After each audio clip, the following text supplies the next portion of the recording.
the announcement in principle is, of course, exactly what should be done. There should be punishing sanctions on against the people who are supporting the Lukashenko regime. And so I agree with that completely. But what I've seen in EU policymaking is that it requires all 27 EU member states to agree on every name, every person who's going to be sanctioned.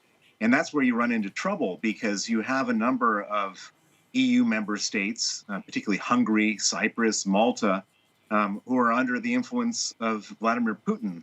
And as we all know, Lukashenko is not doing this by himself. He's doing this with the support and encouragement of Vladimir Putin. And so There's what I think could so, happen is Russia could have some influence on EU sanctions lists. I was actually going to ask you about the potential Russian involvement in the operation itself. This was a very organized operation, the operation that saw the hijacking of that Ryanair flight. What do you know about how it went down and potentially who was behind it?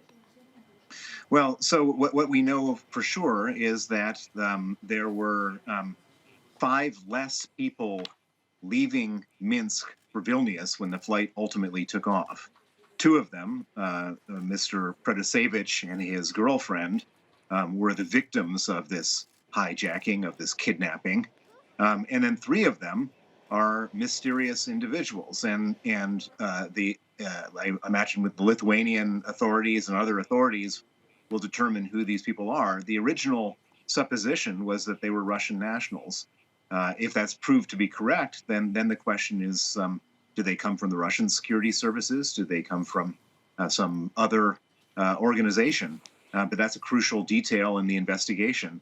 But moreover, just the behavior of Russia right now in responding to this tells us something, which is that Mr. Protasevich's girlfriend is a Russian citizen, and the Russians have said, we've got no problem with her being taken into custody in this illegal hijacking, which kind of tells you everything.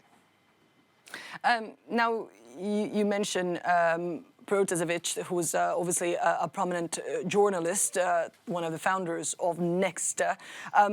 He was seen in a video that portrayed him as similarly under a certain duress, confessing to charges of inciting violence. How do you think he's doing right now, and what exactly does he risk? Well, can you just imagine what this poor young man, this 26-year-old man, is feeling right now? He thought he was safe traveling from Athens to Vilnius under the protection and of the European Union, and all of a sudden he gets sucked back into the lion's den in a country where he's been accused of terrorism, and terrorism results in the death sentence. You know, he's seriously scared. He's clearly coerced into that ugly public false confession, and according to his father, he was tortured based on the images and the tone of his voice, and apparently there were bruises on his face, and so this is a really ugly situation that's going on, and this poor young man is probably looking into hell right now as he's sitting there having been captured by this dictator.